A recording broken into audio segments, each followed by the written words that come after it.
شدايد كان ذخري يا زينب عقب اخوي انكسر ظهري والله انكسر ظهري وسور المنع يا زينب تهدم يا زينب راح ابو فاضل عضيدي عضيدي وطاحت رايته ومرت بيدي بقيت بين عدواني وحيد وعلي بالسعد الجيش حش مولاتي زينب عليه السلام ذيك الساعة بالمروها على ابو فاضل قالت لاخويا بلايدين بلايدين شاغل قلب من شفته خويا بلايدين بلايدين بلايدين يا ابن امي يا عباس يا خويا بلايدين بلايدين شاغل قلب من شفتك عباس بلادي الشموخ ويحدمي يا ابن امي يا ابن امي خويا بلادي الوقت فران من عقوك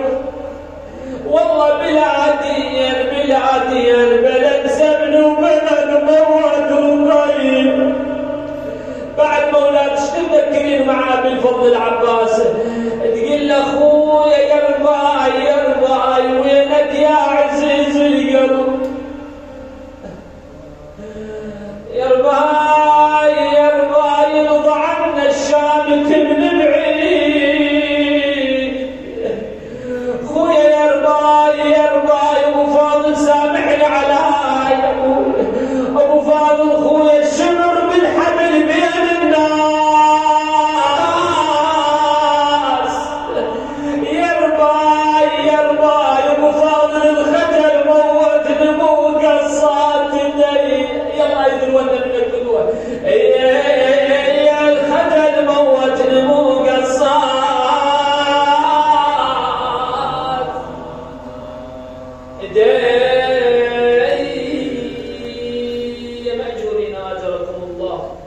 آجركم الله وبكينا النسوة وبكى والله فزعة وفرد فزعة على حسين آجركم الله ثم إنه عليه السلام أمر عياله بالسكوت ودعهم وكان عليه جبة خز دكناء وعمامة موردة أرخى لها ذؤابتين والتحف ببردة رسول الله صلى الله عليه وآله وتقلد بسيفه وطلب ثوبا لا يرغب فيه أحد يضعه تحت ثيابه لئلا يجرد منه فإنه مقتول مسلول فأتوه بتبان فلم يرغب فيه لأنه من لباس الذلة وأخذ ثوبا خلقا وخرقه وجعله تحت ثيابه ودعا بسراويل حجرة ففزرها ولبسها لئلا يسلبها ودعا بولده الرضيع يودعه فأتته زينب بابنه عبد الله وأمه الرضاع فأجلسه في حجره يقبله ويقول بعدا لهؤلاء القوم إذا كان جدك المصطفى خصمه ثم أتى به نحو القوم يطلبونه الماء فرماه حرملة بن كاهن الأسدي بسهم فذبحه في عينه فتلقى الحسين عليه السلام الدم بكفه ورمى به نحو السماء فلم تسقط منه قطره تلقى حسين دم الطفل بيده شحال اللي يجنن بحضن دونه ليد سالو ترس جف من وريد ودب السما وللقاع ما خر نظر طفله ورقبته شلون مالت حنو دمعته من العين سالت يقول له يا ابويا ابن السهم روحك ايش قالت يا ابويا ابن السهم روحك ايش قالت ذبح وعطش بويا ضقت ثنيا ثم قال الحسين عليه السلام هون ما نزل بي انه بعين الله تعالى اللهم لا يكون اهون عليك من فصيل ناقة صالح الهي ان كنت حبست عنا الناس فاجعله لما هو خير منه وانتقم لنا من الظالمين واجعل ما حل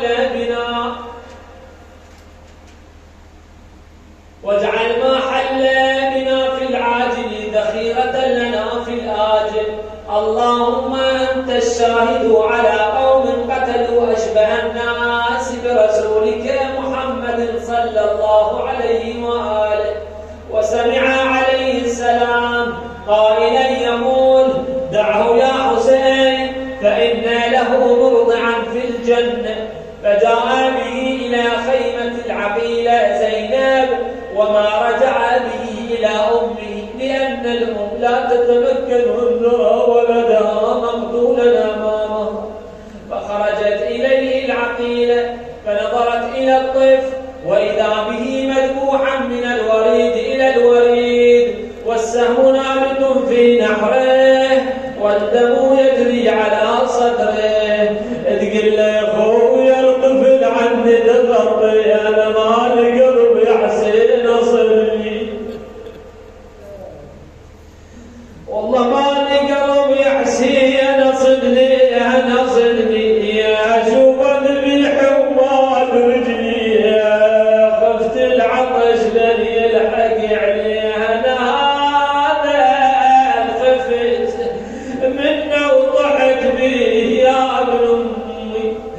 ثم نزل عليه السلام عن فرسه وحفر له بجفن سيفه ودفنه مرملا بدمه وصلى عليه ويقال وضعه مع قتلى أهل بيته وتقدم الحسين عليه السلام نحو القوم مسلدا سيفه آيسا من الحياة ودعا الناس إلى البراز فلم يزل يقتل كل من برز إليه حتى قتل جمعا كثيرا ثم حمل على الميمنة وهو يقول الموت أولى من ركوب العار والعار أولى من دخول النار وحمل على الميسرة وهو يقول أنا الحسين بن علي أريت أن لا أنثني أحمي عيالات أبي أمضي على دين النبي قال عبد الله بن عمار بن يغوث ما رأيت مكثورا قد قتل ولده وأهل بيته وصحبه أربط جعشا منه ولا أمضى جنوا ولا أجرا مقدما ولقد كانت الرجال تنكشف بين يديه إذا شد فيها لم يثبت له أحد فصاح عمرو بن سعد بالجمع هذا ابن الأنزع البطين هذا ابن قتال العرب احملوا عليه من كل جانب فاتته 4000 نبله وحال الرجال بينه وبين رحله فصاح بهم يا شيعة آل أبي سفيان إن لم يكن لكم دين وكنتم لا تخافون المعاد فكونوا أحرارا في دنياكم وارجعوا إلى أحسابكم إن كنتم عربا كما تزعمون فناداه شعره ماذا تقول يا ابن فاطمة قال عليه السلام الذي يقاتلكم والنساء ليس عليهن جناح فامنعوا عتاتكم عن التعرف لحرمي ما دمت حيا